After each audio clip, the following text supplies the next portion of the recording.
Welcome to the Illuminate Your Essence podcast, where we cut through the distractions, programs, and stories that have created chaos in your life and discover the truth, bliss, and joy that exists beyond the external clutter and resides within. Relationships. These are the things that add the most value in our lives, are they not? And yet they are also the same things that add the most challenges. And I am excited to share with you some of the things that have really helped me to create incredibly close relationships that are very meaningful. They avoid drama, they add value, they don't fill any sort of void in my life, but they just add that beautiful dynamic of connection. And we know, especially from COVID, how incredibly important it is to have close connections in our life.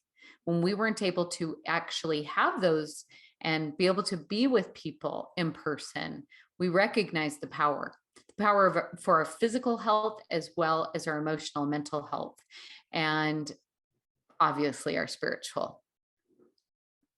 Now, I'm going to tell you a little story that happened to me many, many years ago. At that time, I was very, very active in the faith of my origin and was all in. I was 100% in. And I felt very, very strongly that my husband should accompany me, especially with the focus on family, especially the focus of eternal marriage. And we had gotten married in the temple. And it was important for me to raise our children together in that place. And because I felt that this was in alignment with what God would have me do, I felt very, very justified in being very forceful and controlling in that with my husband. My husband was active for a while with me. And when I say active, meaning going to church on a regular basis, helping us to bring our family. Those things, it was going well. And then he started a job in law enforcement, which would keep him busy most Sundays. And when he did have Sundays off, he just really didn't want to go. He felt like he only had a few days to decompress, and he didn't want to spend 3 hours of his life going to someplace he really didn't feel the peace and the strength that I did. And so he stopped coming. And that broke my heart. My perception was that if we're going to be navigating this family together, we should be linking arms and lifting each other up and doing this together, not apart. So one Sunday every month is focused on fasting, withholding from foods that you can really tune in to your spiritual senses. Actually highly recommend this. It's a beautiful practice to get out of your bodily senses and into your spiritual senses once you can get past that real hunger stage. And it also allows your body to heal from the rest that you're giving it. But here I am on a fast Sunday. I choose to fast. I choose to pray. And the prayer of my heart that day was, please soften my husband's heart so that he will have a desire to come with me, and we could link arms and walk into that building with our children and sing Kumbaya. And it was really a serious, really heavy hearted request. I wanted this so much. I desired this more than anything else, anything. So here I am in church. At the time, it was 3 hours. And at the very end was the last hour was a group of women that would gather together and listen to teachings that would benefit a female audience. So here I am sitting in this room. And at the very end, I'm starting to get my belongings after we say the closing prayer. And this woman, who's very intuitive, looks over at me and says,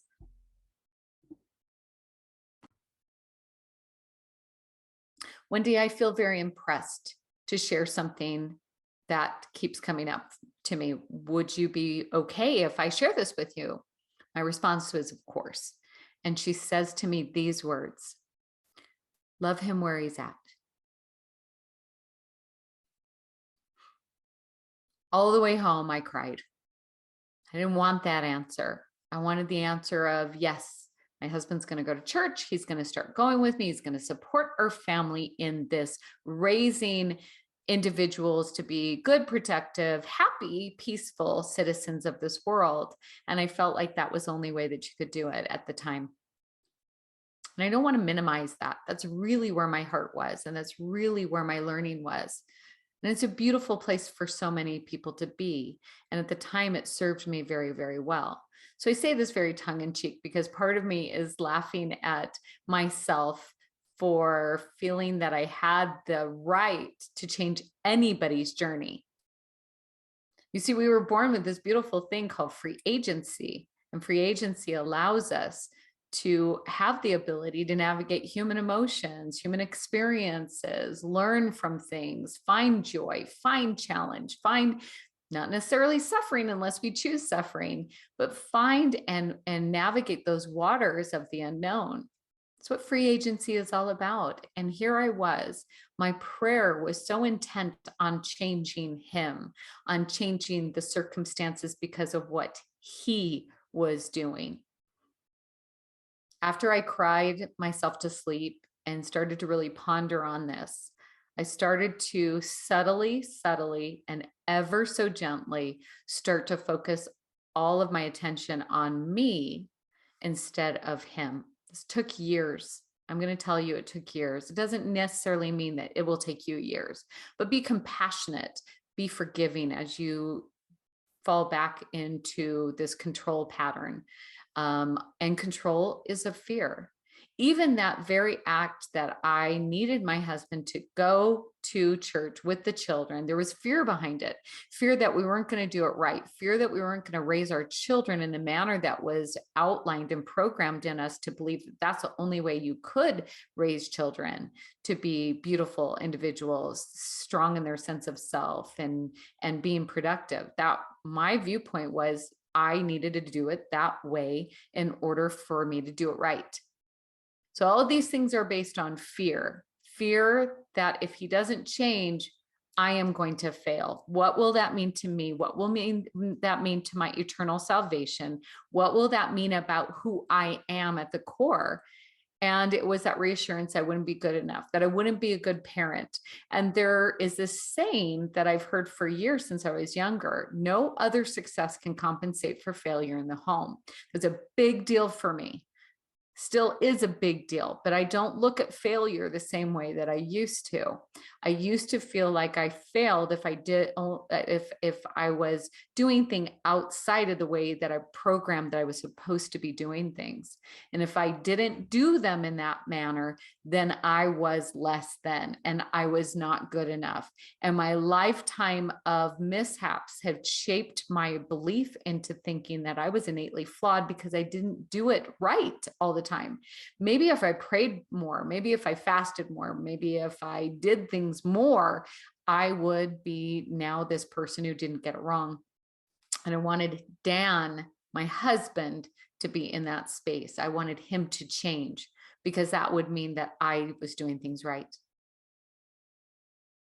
So over the course of the years, as I started to shift that focus away from him and loving where he's at, feel how different that is. Loving where he's at, loving where his experience is leading him, understanding that the journey is his, the free agency is his, understanding that my love for him means that I step back and allow him room to grow, become, and do things in the manner of his heart, which also means that I have permission now to do things in the language of my own heart.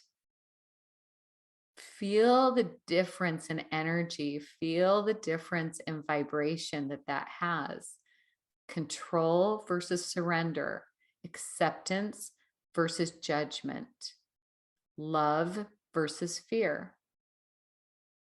It would take many, many years later for me to start to see the absolute changes in our relationship. The fact that I used to beg and plead and borrow for him to wash the dishes.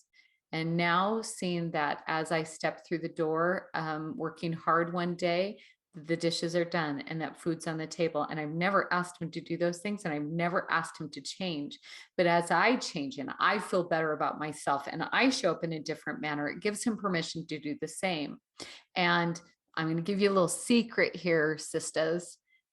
When men thrive in pleasing us, and if they don't feel like you are ever going to be happy, they'll give up.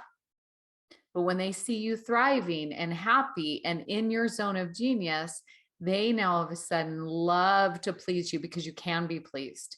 You're already pleased in your heart, and this is just added value. So of course they're going to rock your world in a good way. I want you to try that hat on this week. Can you step back and allow them to walk in the manner that they are walking, whether it's your spouse or your children? It's going to be challenging for us helicopter moms. Can we allow our kids to be the best versions of themselves in whatever manner they choose? When we step back and provide love and be that cheerleader and advocate, that is really our role. Our role is not to fix. Our role is not to control. Our role is not to protect. Our role is to simply provide an example of what security in ourselves looks like, and to know that we can't get this thing we call life wrong. We really, truly can't. It's not even possible. I'm excited to see what happens. Will you share with me your journey this next week? I'd love for you to provide your own experiences. What has this meant to you? How did this shift your relationship? Did you notice anything different when you stepped back and allowed them to do their thing and you got out of the way? We'll talk a little bit more in depth about betraying ourselves through relationships. We do it all the time. All of us do. We're also going to talk about boundaries. Doesn't mean that you let them have their free agency and have it impede on yours. That's not what we're talking about here. We're talking about staying in our lane, not becoming enmeshed with that other person. That you're happy when they're happy and you're sad when they're sad. That you can stand in your greatness and walk next to them and not walk enmeshed with them. Can't wait to hear from you. Until then, illuminate your essence, my friends. All the answers are within. Thank you for listening. I invite you to continue the dialogue, the discovery, and the deep dive on Facebook, Instagram, and YouTube. Also on my website. Feel free to download your free copy of the 5 steps to discovering your inner voice and begin your journey of discovering the truth within today.